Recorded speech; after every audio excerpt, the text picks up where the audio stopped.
नमस्कार दोस्तों, स्वागत है आपका new talent official YouTube channel में। हम बात करते हैं दिल से, बात समाज, देश और सपनों की। आज का टॉपिक है आईएएस। जी हाँ, वही आईएएस जो भारत की सबसे ताकतवर और सम्मानित नौकरियों में से एक मानी जाती है। ठीक है, चलिए चलते हैं। आईएएस क्या होता है, इसकी शुरुआत कब हुई थी, आईएएस बनने के लिए क्या करना पड़ता है, आईएएस की पावर, सैलरी, जिंदगी और समाज में इसकी भूमिका क्या होती है। ठीक है, वीडियो को अंत तक जरूर देखिएगा क्योंकि ये सिर्फ जानकारी नहीं बल्कि मोटिवेशन से भरपूर होगी। ठीक है, तो आईएएस क्या है, आईएएस का मतलब क्या होता है, तो इंडियन एडमिनिस्ट्रेटिव सर्विस।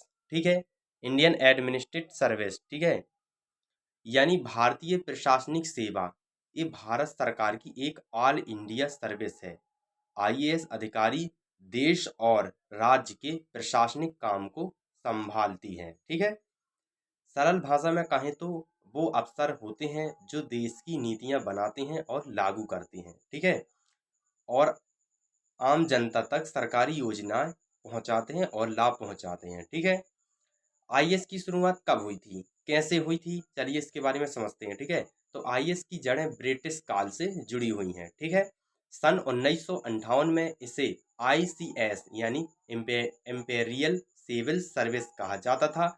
ब्रिटिश सरकार के लिए भारतीय क्षेत्रों पर नियंत्रण रखने और प्रशासन चलाने के लिए ये सेवा शुरू की गई थी। ठीक है, लेकिन आजाद के बाद 1947 में भारत सरकार ने आईसीएस को बदलकर इसे नाम दिया आईएएस। ठीक है, अब इसका उद्देश्य था जनता की सेवा, ना कि राज्य करना। ठीक है, और तब तक ये सेवा देश के सबसे प्रतिष्ठित पदों में से एक मानी गई है। ठीक है, आईएएस कैसे बनते हैं, चलिए इसके बारे में भी समझते हैं। ठीक है, यूपीएससी परीक्षा, आप लोग ने सुना ही होगा, यूपीएससी परीक्षा आईएएस बनने के लिए आपको पास करनी होती है। ठीक है, यूपीएससी की सिविल सेवा परीक्षा जो 3 चरण में होती है। ठीक, कितने चरण में होती है, 3 चरण में होती है। ठीक है, याद रखिएगा।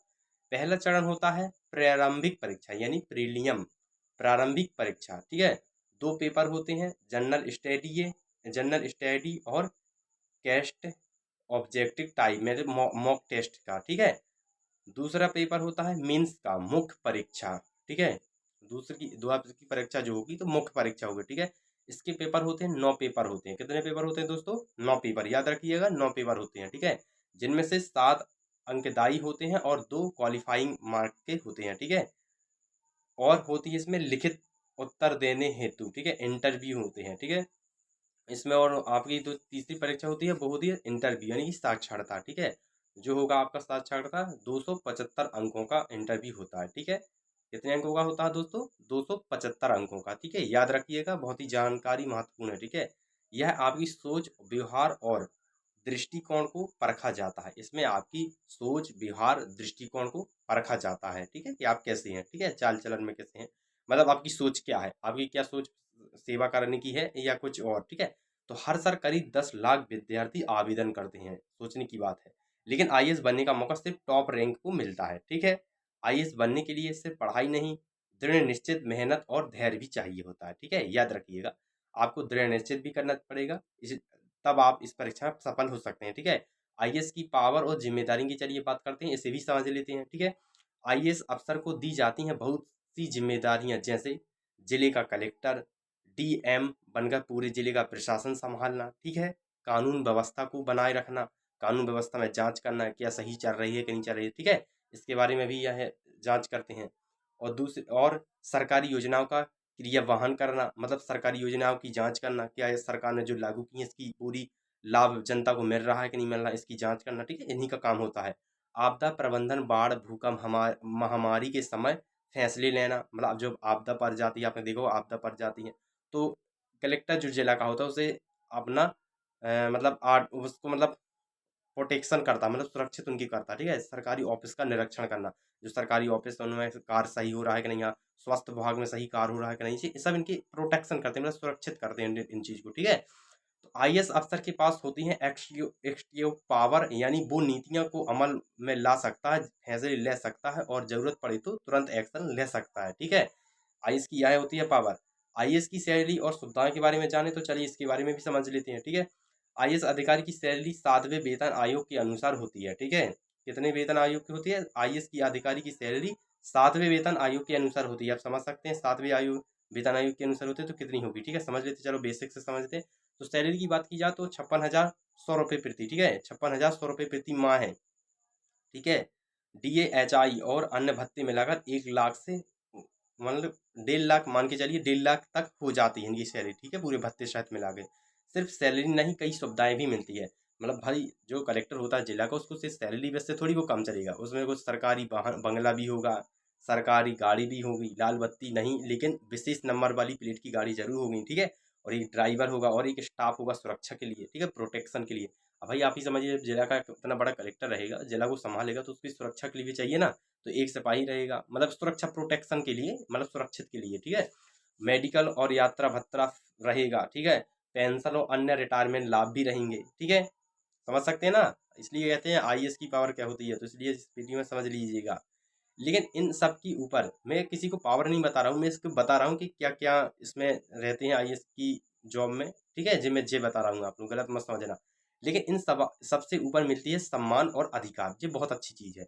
जब आप IAS बन जाती हैं, जब जिला के कलेक्टर बन जाते हो, आपको सबसे ज़्यादा सम्मान मिलती है, ठीक है। IAS की पोस्टिंग और करियर ग्रोथ की बात की जाए तो चलिए इसे भी समझ लेते हैं।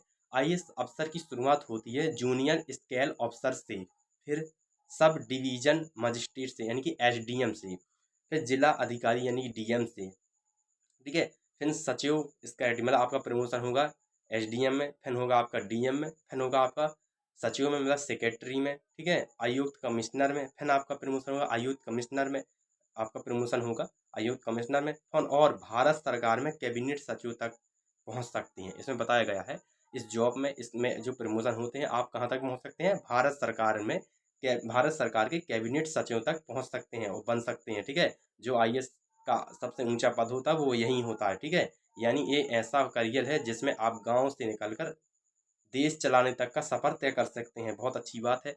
अब गांव से हो, गांव से अगर ये परीक्षा आप पास कर ले तो आप इस परीक्षा से आप देश चलाने तक का कार्य कर सकते हो, ठीक है।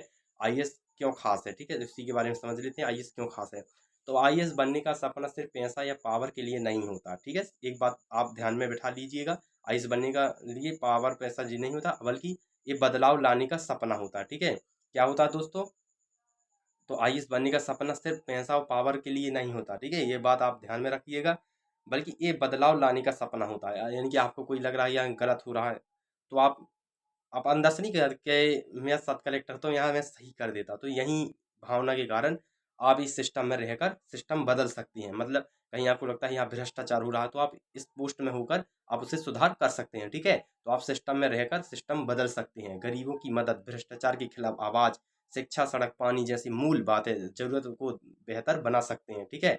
IAS सिर्फ नौकरी नहीं होती, देश सेवा का माध्यम होता है, ठीक है, क्या होता है, देश सेवा का माध्य होता है। IAS सिर्फ नौकरी नहीं होती, देश सेवा का माध्य होता है, ठीक है। तो अब इसी के बारे में समझते हैं, मोटिवेशनल कॉलेजिंग के बारे में, ठीक है, इसी के बारे में समझ लेते हैं। तो अगर आप गरीब से हैं, छोटे शहर से हैं, पढ़ाई में अच्छे नहीं रहे, तो भी हार मत मानो, क्योंकि IAS की कुर्सी पर बैठने वाला इंसान किसी भी गली कस्बे से आ सकता है। यानी कि जो IAS की कुर्सी में बैठता है वो निश्चित नहीं है कि सिर्फ मतलब पढ़ाई में जो अच्छे बेस परीक्षा जो पास करते हैं, ऐसा नहीं है दोस्तों। जरूरत है तो सिर्फ मेहनत की, आत्मविश्वास की और लगन की, ठीक है। और याद रखिएगा, अगर सपने सच हैं तो रास्ता भी जरूर मिलेगा, अगर सपने सच हैं तो रास्ता भी जरूर मिलेगा।